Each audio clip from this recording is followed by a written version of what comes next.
प्यारे बच्चों, welcome to my channel Verma study 2020 बुकलाना। मैं यूपी बोर्ड के क्लास 12th के छात्र छात्राओं के लिए ज्योग्राफी सब्जेक्ट को हिंदी माध्यम से मैं फुल कोर्स कराऊंगा। यदि आप फुल कोर्स करना चाहते हैं तो मेरे चैनल को सब्सक्राइब कीजिए और बेल आइकन को प्रेस करना ना भूलें, ताकि जो भी वीडियो मैं अपलोड करूं उसका नोटिफिकेशन आपको सबसे पहले मिल सके। प्यारे बच्चों, मानव भूगोल के मूल सिद्धांत समाप्त हो चुका है। जो सेकंड बुक है भारत लोग और अर्थव्यवस्था, उसमें चैप्टर 7 आज चलेगा, पार्ट 1, जिसका नाम है खनिज तथा ऊर्जा संसाधन। इस वीडियो में हम लोग खनिज के बारे में पढ़ेंगे। अगला वीडियो जो होगा ऊर्जा संसाधन, और उसके अगले वीडियो में हम अभ्यास के प्रश्नोत्तरों को हल करेंगे। तो इसमें देखते हैं सबसे पहले खनिज। खनिज क्या है? देखिए, खनिज की दो परिभाषा हमने लिखा है कि खनिज ऐसे भौतिक पदार्थ हैं। भौतिक का मतलब होता है प्राकृतिक, जो प्रकृति के द्वारा बनाया गया है। आदमी उसे नहीं बनाया, प्रकृति बनाया है। प्राकृतिक पदार्थ है जो खान से मतलब जमीन से खोद कर निकाले जाते हैं। खनिज ऐसे भौतिक पदार्थ है जो खान से खोद कर निकाले जाते हैं। जैसे क्या निकाला जाता है? लोहा, अभ्रक, कोयला, बॉक्साइट, नमक, जस्ता, चूना पत्थर, ढेर सारे चीज़ें जो खान से निकाला जाता है उसे खनिज कहते हैं। लेकिन ये परिभाषा जो है उतनी अच्छी नहीं है जितनी साइंटिफिक होनी चाहिए, इसलिए दूसरी परिभाषा इससे भी अच्छी है। दूसरी क्या है? खनिज वह प्राकृतिक पदार्थ है। देखिए, रटना नहीं है, आप इसे समझ लेंगे तो अपनी भाषा में परिभाषा को बना सकते हैं, अर्थ को बना सकते हैं। खनिज वह प्राकृतिक पदार्थ है। अभी हमने बताया प्राकृतिक पदार्थ का मतलब कि जो प्रकृति द्वारा उपलब्ध कराया गया है, जिसमें निश्चित रासायनिक व भौतिक गुण होते हैं। रासायनिक और भौतिक। पहले रासायनिक का मतलब ये हुआ कि वो एक तत्व का है या यौगिक का है, क्योंकि कई तत्व जैसे सोना, चांदी, तांबा ये मिल करके एक तत्व है। इसमें लौह धातु, अलौह धातु पाए जाते हैं। दोनों मिल करके क्रिया करके यौगिक बनाते हैं। तो ये रासायनिक गुण हुआ। वह भौतिक गुण होते हैं। भौतिक गुण में उसका रंग कैसा है, उसका चमक कैसा है, उसका कठोरता कैसा है, उसका पारदर्शिता कैसा है, ये भौतिक गुण में हुआ। तो खनिज वह प्राकृतिक पदार्थ है जिसमें निश्चित रासायनिक गुण भी होगा, भौतिक गुण भी होगा। और इनकी उत्पत्ति किससे होगी? कार्बनिक पदार्थों से। कार्बनिक पदार्थ का मतलब कि जो प्लांट है, पेड़ पौधे हैं या एनिमल्स हैं, इनसे हुआ होगा, या अकार्बनिक से हुआ होगा, रासायनिक तत्वों से हुआ होगा, या अजैविक से इसकी उत्पत्ति हुई होगी। ये परिभाषा अच्छा है कि खनिज वह प्राकृतिक पदार्थ है जिसमें निश्चित रासायनिक व भौतिक गुण होते हैं। इनकी उत्पत्ति कार्बनिक, अकार्बनिक या अजैविक हो सकता है। अब आते हैं खनिज का वर्गीकरण। देखिए, खनिज का वर्गीकरण बहुत महत्वपूर्ण है और आसान भी है। थोड़ा सा ध्यान देंगे तो समझ में आ जाएगा। खनिज दो प्रकार का होता है, धात्विक खनिज और अधात्विक खनिज। धात्विक खनिज, अधात्विक खनिज। अब धात्विक खनिज, अधात्विक खनिज क्या है? यहाँ हमने अंतर भी कर दिया है इसमें कि धात्विक खनिज को गलाने से धातु प्राप्त होती है। धात्विक खनिज को जब हम गलाते हैं अधिक टेम्परेचर पर तो उससे धातु प्राप्त होती है। यहाँ ध्यान ये देना है कि लोहा प्राप्त की बात नहीं हो रही कि केवल लोहा प्राप्त हो। लोहा हो सकता है, लेकिन धातु लोहा के अलावा सोना, चांदी ये भी तो धातु है। तो धात्विक खनिज को गलाने से धातु प्राप्त होती है, अधात्विक खनिज को गलाने से धातु प्राप्त नहीं होती है। और दूसरा अंतर हुआ कि धात्विक खनिज आग्नेय चट्टान और कांतरित चट्टानों में पाए जाते हैं। चट्टानें तीन प्रकार की होती है, आग्नेय, अवसादिक, कांतरित। आग्नेय और कांतरित चट्टानों में धात्विक खनिज पाया जाता है, अधात्विक खनिज में अवसादित चट्टानों में पाया जाता है। दूसरा अंतर भी याद हो जाना चाहिए कि अधात्विक खनिज अवसादित चट्टानों में पाए जाते हैं। धात्विक खनिज जो है, इन्हें जब चोट मारा जाता है तो ये टूटते नहीं है, बल्कि ये फैलता है। अधात्विक खनिज चोट मारने से टूट जाते हैं। इसके उदाहरण धात्विक खनिज का है एल्युमिनियम, लोहा, मैंगनीज, सीसा, सोना, चांदी, क्रोमियम, तांबा, जस्ता, टंगस्टन।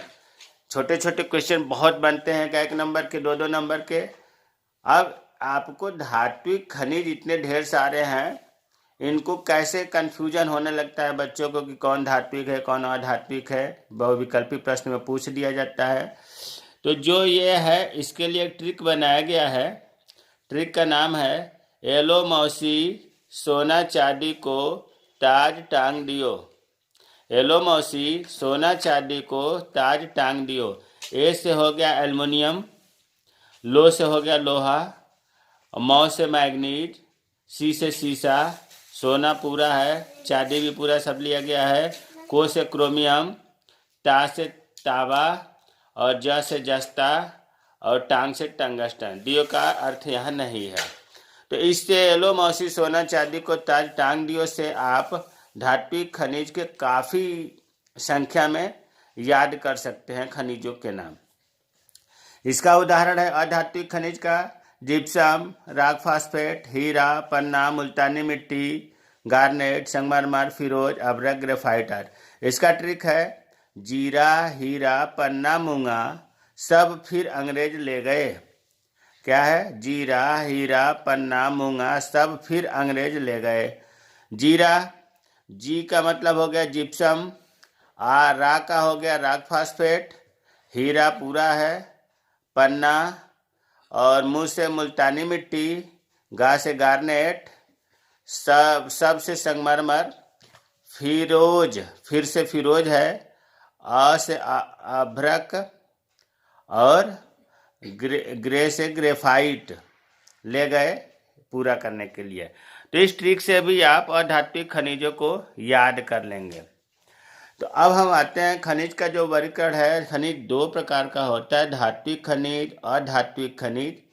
इनमें अंतर आपको समझ में आ गया होगा कि धात्विक खनिज को गलाने पर धातु प्राप्त होता है, धात्विक खनिज को चोट मारने से टूटता है नहीं है, धात्विक खनिज आग्नेय कांतिय चट्टानों में पाया जाता है। इसी का उल्टा अधात्विक खनिज है। धात्विक खनिज 2 प्रकार का होता है, लौह अयस्क, अलौह अयस्क। देखिए लौह अयस्क का मतलब हुआ कि पहले तो इसको आप समझ लें, अयस्क लौह का मतलब लोहा हुआ, अयस्क का मतलब हुआ कि ये जमीन से निकाला गया है, ये कच्चा माल है, इसमें ढेर सारी अशुद्धियाँ मिली हुई है, मिट्टी, कंकड़, पत्थर, राख, दूसरे पदार्थ इसमें मिले हुए हैं। जो जमीन से निकालने के बाद मिलता है उसे हम कहते हैं अयस्क। तो लौह अयस्क का मतलब कि लोहा प्राप्त करने वाला अयस्क निकाला गया, इसमें ढेर सारी अशुद्धियाँ हैं। तो धात्विक खनिज 2 प्रकार का होता है, लौह अयस्क जिसमें लोहा का अंश पाया जाता है, और अलौह अयस्क इसमें लोहा का अंश नहीं पाया जाता है। लौह अयस्क के उदाहरण लोहा, मैग्नीज, क्रोमाइट, टंगस्टन, निकिल आदि। इनमें लोहा का अंश पाया जाता है। अलौह अयस्क में सोना, चांदी, तांबा, सीसा, टीन, बॉक्साइट आदि। इसमें धात्विक खनिज ये भी है लेकिन इसमें लोहा का अंश नहीं पाया जाता है। अब अधात्विक खनिज भी 2 प्रकार का होता है, एक होता है ईंधन खनिज और दूसरा होता है अन्य अधात्विक खनिज। भाई अधात्विक खनिज में ईंधन खनिज को निकाल देंगे तो जो बचेगा उसे कहेंगे अन्य अधात्विक खनिज। यहाँ थोड़ा सा ज़्यादा दिख रहा है इसलिए ध्यान से देखिए। अधात्विक खनिज 2 प्रकार का बताया गया, ईंधन खनिज, अन्य अधात्विक खनिज। ईंधन खनिज का एक दूसरा नाम है अधात्विक कार्बनिक खनिज। कार्बनिक का मतलब कि इसमें कार्बन की मात्रा होती है। कार्बन हमेशा जीव जंतुओं, पेड़ पौधों से ही मिलता है। इसका मतलब ये जो खनिज है ये पेड़ पौधों या जीव जंतुओं से मिलेगा। तो ईंधन खनिज को कहते हैं अधात्विक कार्बनिक खनिज और अन्य अधात्विक खनिज को कहते हैं अधात्विक अकार्बनिक खनिज। यहाँ कार्बनिक की जगह पर अकार्बनिक हो गया है। तो 2 नाम था इसीलिए हमने लिखा। तो अधात्विक खनिज 2 प्रकार का हुआ, अधात्विक कार्बनिक खनिज, अधात्विक अकार्बनिक खनिज। ईंधन खनिज में 3 आते हैं, या अधात्विक कार्बनिक खनिज में 3 आते हैं, कोयला, पेट्रोलियम, प्राकृतिक गैस। प्यारे बच्चों ये कोयला, पेट्रोलियम, प्राकृतिक गैस को ईंधन खनिज इसलिए कहते हैं, या जीवाश्म ईंधन भी कहते हैं, या अधात्विक कार्बनिक खनिज इसलिए कहते हैं कि ये जो है बहुत पहले पेड़ पौधे जमीन में दबे, उन्हीं पेड़ पौधे से कोयला, पेट्रोलियम, प्राकृतिक गैस आज हमें मिलता है। जिस दिन ये खत्म हो जाएंगे नहीं मिलेगा। पेट्रोलियम में केवल पेट्रोल ही नहीं, पेट्रोल, डीजल, मिट्टी का तेल, ग्रीस, मोबिल ऑयल सब आता है। तो हमें उम्मीद है कि इन तीनों को कहा जाता है ईंधन खनिज या अधात्विक कार्बनिक खनिज। और अन्य अधात्विक खनिज को अंतर्गत अभ्रक है, चूना पत्थर है, ग्रेफाइट है इत्यादि है। तो खनिज का वर्गीकरण हमें उम्मीद है कि समझ में आ गया होगा। अब आगे पढ़ते हैं खनिजों की प्रमुख विशेषताएं। देखिए, खनिजों का जो वितरण भारत में है वो असमान पाया जाता है। असमान का मतलब हुआ कि कहीं पर खनिज की मात्रा बहुत ज़्यादा है, कहीं पर कम है, कहीं पर बिल्कुल नहीं है। तो एक विशेषता तो ये हुई कि इसका जो क्षेत्र है, वितरण है, क्षेत्र वितरण वो असमान है। दूसरा है कि खनिजों की गुणवत्ता और मात्रा के बीच प्रतिलोमी संबंध पाया जाता है। देखिए, गुणवत्ता का मतलब क्वालिटी और मात्रा का यहाँ अंग्रेजी है क्वांटिटी। क्वालिटी और क्वांटिटी के बीच में प्रतिलोमी संबंध। प्रतिलोमी का मतलब हुआ कि जहाँ गुणवत्ता बढ़ रही है, जहाँ गुणवत्ता अच्छी है, मतलब अच्छा खनिज अगर है तो उसकी मात्रा कम है।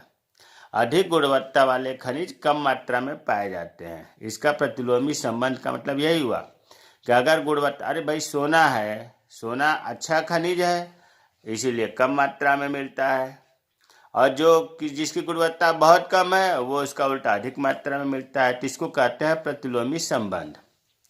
तीसरा है कि समय के साथ खनिज समाप्त हो जाते हैं। अभी आपने देखा जितने भी ऊपर खनिज जमीन से निकाले जा रहे हैं तो ये कभी न कभी समाप्त होंगे और इनका संरक्षण किया जाना जरूरी है। इनका दुरुपयोग नहीं होना चाहिए क्योंकि इन्हें दोबारा हम उत्पन्न नहीं कर सकते। जब हम दोबारा उत्पन्न नहीं करेंगे तो आने वाली पीढ़ी के लिए कैसे काम चलेगा, इसलिए इनका संरक्षण बहुत जरूरी है। अब आते हैं भारत में खनिजों का वितरण। देखिए, पूरे भारत में जो खनिजों का वितरण है या जो क्षेत्र है या जो बेल्ट है या जो पट्टी है वो 3 पट्टी है। मुख्य रूप से 3 पट्टियों में खनिजों का वितरण बताया गया है। पहला है बेल्ट या पट्टी उत्तर पूर्वी पठारी प्रदेश, और दूसरा है दक्षिण पश्चिमी पठार प्रदेश, और तीसरा है उत्तर पश्चिमी प्रदेश। इन तीनों को कोई फार्मूला नहीं है। खनिजों के वितरण को जो 3 पट्टियां हैं इन्हें तो रटना पड़ता है, याद करना पड़ेगा। अब देखिए, उत्तरी पूर्वी पठारी प्रदेश में इसमें 2 बातें याद रखना है तीनों बेल्ट में कि कौन कौन से स्टेट प्रदेश आते हैं और वहाँ कौन से खनिज पाए जाते हैं। तो पहले हम देखते हैं उत्तर पूर्वी पठारी प्रदेश। इस पट्टी के अंतर्गत छोटा नागपुर। छोटा नागपुर कहाँ है? झारखंड में है। उड़ीसा, पश्चिम बंगाल, छत्तीसगढ़ के कुछ भाग आते हैं। उत्तर पूर्वी पठारी प्रदेश में झारखंड, उड़ीसा, पश्चिम बंगाल, छत्तीसगढ़ आते हैं। और इसके अंतर्गत कौन सा खनिज मिलता है? लौह अयस्क, कोयला भी मिलता है, मैग्नीज भी मिलता है, बॉक्साइट भी मिलता है, अभ्रक भी मिलता है आदि। बॉक्साइट का नाम लेते ही ये बात आपको दिमाग में आ जानी चाहिए कि एल्युमिनियम जो होता है वो बॉक्साइट से ही उत्पन्न किया जाता है, बॉक्साइट से ही पैदा किया जाता है। बॉक्साइट अयस्क जो है एल्युमिनियम बनाने के लिए प्रयोग किया जाता है। तो उत्तर पूर्वी पठारी प्रदेश समझ में आ गया होगा कि इस पट्टी में कौन कौन से खनिज पाए जाते हैं और कहाँ पाए जाते हैं। दूसरा जो बेल्ट है दक्षिण पश्चिमी पठारी प्रदेश। इस पट्टी के अंतर्गत कर्नाटक, गोवा, तमिलनाडु और केरल आते हैं। इसमें कौन कौन से खनिज पाए जाते हैं? बॉक्साइट, लौह अयस्क, मैग्नीज, चूना पत्थर पाए जाते हैं। इनको कॉमन करके देखो, लौह अयस्क, बॉक्साइट, मैग्नीज इस प्रदेश में भी है और इस प्रदेश में भी है। नया क्या है? नया इसमें चूना पत्थर आ गया है। उसी तरह से प्रदेशों के नाम कर्नाटक, गोवा, तमिलनाडु, केरल, इनको याद किया जाएगा। तीसरा है प्रदेश उत्तर पश्चिमी प्रदेश। यह पट्टी राजस्थान के अरावली, राजस्थान में एक जगह अरावली है वहाँ पर, और गुजरात के कुछ भागों में फैला हुआ है। अरावली और गुजरात के कुछ भाग पर विस्तृत है। इसके अंतर्गत तावा है, जिंक है, बलुआ पत्थर है, ग्रेनाइट है, संगमरमर है, जिप्सम है, आता है। तो जो भारत में खनिजों का वितरण है वो आपने देखा कि 3 पट्टियों में वितरित है। अभी हमने पीछे वर्गीकरण पढ़ा था कि खनिज मुख्य रूप से 2 प्रकार के होते हैं, धात्विक खनिज, अधात्विक खनिज। धात्विक खनिज भी 2 प्रकार का होता है, लौह अयस्क जिसमें लोहा का अंश होता है, अलौह अयस्क जिसमें लोहा का अंश नहीं होता है। लौह अयस्क में ढेर सारे उदाहरण हैं, लेकिन यहाँ हम लोहा मैग्नीज की चर्चा करेंगे, अलौह अयस्क में बॉक्साइट और तांबा की चर्चा करेंगे, फिर अधात्विक खनिज पर जाएंगे। तो पहले हम देखते हैं लोहा। लोहा से हर आदमी परिचित है, इसके बिना तो कुछ भी संभव ही नहीं है। उपयोग में सभी उद्योगों का आधारशिला है। लोहा के बिना तो कोई उद्योग चल ही नहीं सकता। और लोहे के प्रमुख प्रकार जो 4 प्रकार के होते हैं, जिसमें हेमेटाइट और मैग्नेटाइट भारत में पाए जाते हैं। इनकी मांग भी बहुत ज़्यादा है विदेशों में। यहाँ हमने बॉक्स में लिख दिया है कि लोहा 4 प्रकार का होता है, मैग्नेटाइट, हेमेटाइट, लिमोनाइट और सीडेराइट। देखिए, मैग्नेटाइट सबसे बढ़िया कोयला होता है। काले इसका अयस्क जो है, लोहा नहीं, इसका अयस्क जो जमीन से निकाला जाता है, काला रंग होता है और लोहे का अंश इसमें 72% होता है। सबसे ज़्यादा लोहा इसमें पाया जाता है, इसलिए सर्वोत्तम लोहे का प्रकार में मैग्नेटाइट है। और दूसरा है हेमेटाइट। ये लाल व भूरे रंग का इसका अयस्क होता है और लोहे का अंश 60 से 70%, इससे कुछ कम इसमें लोहा निकलता है। यही दोनों भारत में ज़्यादा मात्रा में पाया जाता है। तीसरा हमने बताने का प्रयास किया कि लिमोनाइट है। ये पीले या बादामी रंग का इसका अयस्क होता है और लोहे का अंश 40 से 60% पाया जाता है। चौथा जो होता है सीडेराइट, सबसे निम्न कोटि का ये लोहा अयस्क है। इसका रंग भूरा व राख जैसा होता है और लोहे का अंश मात्र 48% होता है। इसमें लोहा बहुत कम, आधे से कम पाया जाता है। तो यहाँ हम ये बताना चाह रहे थे कि भारत में लोहा जो है प्रमुख रूप से हेमेटाइट और मैग्नेटाइट पाया जाता है। कहाँ पाया जाता है क्षेत्र? लौह अयस्क का जो कुल आरक्षित भंडार है लगभग 2000 करोड़ टन आरक्षित भंडार है। इसका 95% भाग उड़ीसा में, झारखंड, छत्तीसगढ़, कर्नाटक, गोवा, आंध्र प्रदेश, तमिलनाडु राज्यों में स्थित है। मतलब 1, 2, 3, 4, 5, 6, 7 राज्यों में ही 95% लौह अयस्क पाया जाता है। सबसे ज़्यादा उड़ीसा, झारखंड, छत्तीसगढ़ जो क्रम से घटते क्रम में है। तो उड़ीसा, झारखंड, छत्तीसगढ़, कर्नाटक, गोवा, आंध्र प्रदेश, तमिलनाडु में लौह अयस्क ज़्यादा पाया जाता है। अब दूसरा आते हैं मैग्नीज। मैग्नीज का उपयोग बहुत क्षेत्रों में किया जाता है।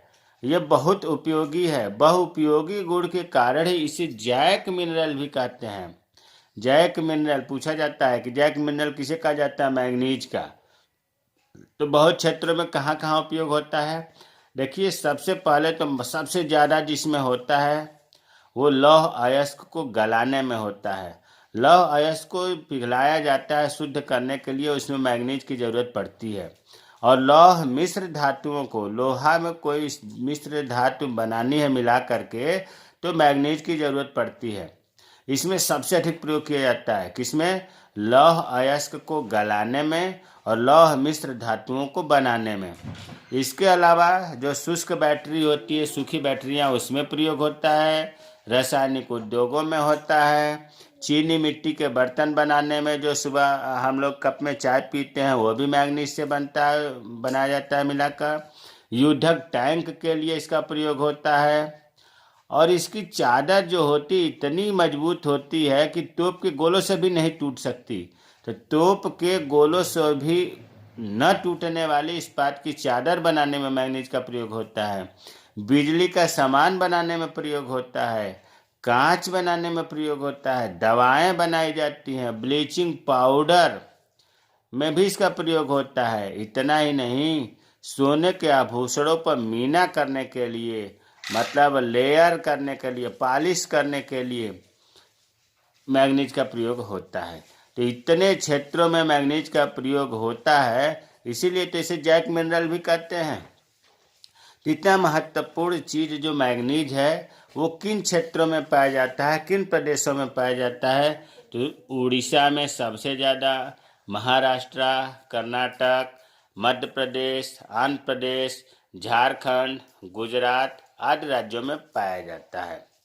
देखिए, आप कोड बनावें या कॉमन प्रदेशों को निकाल करके कि लोहा में भी वो प्रदेश है, मैग्नीज में भी है, बॉक्साइट में भी है, इस तरह से या पहले अक्षर से कोड बना लें, ट्रिक बना लें इनके प्रदेश के नाम।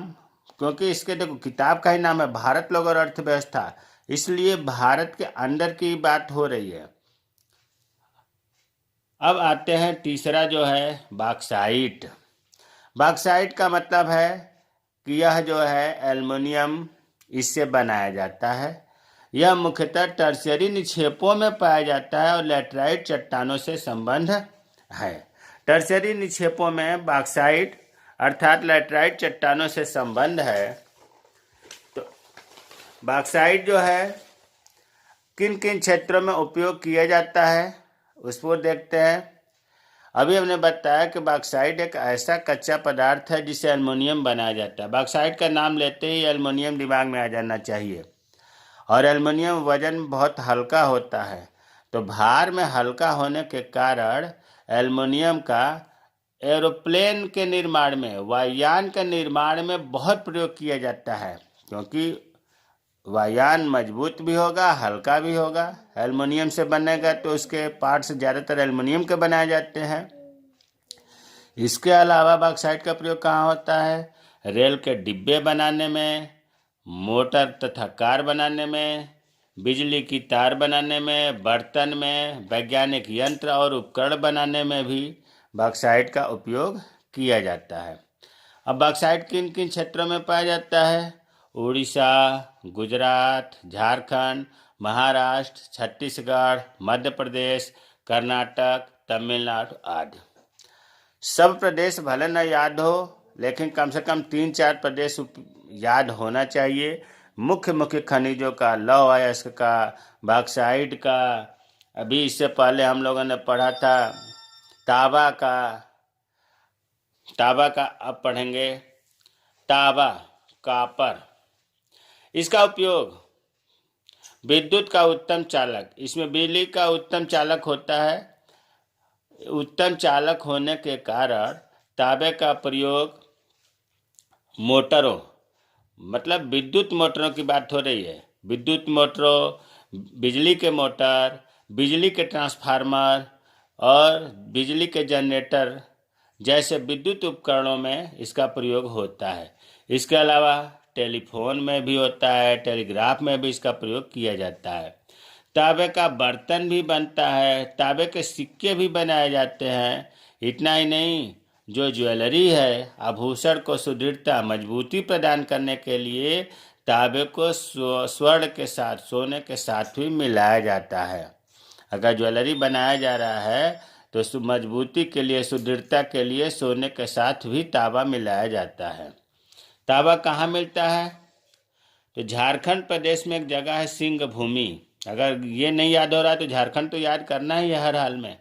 झारखंड में सिंहभूमि, राजस्थान में झुंझुनू, मध्य प्रदेश में बालाघाट और दुर्ग में छत्तीसगढ़ तांबा के मुख्य उत्पादक क्षेत्र हैं, भंडार है।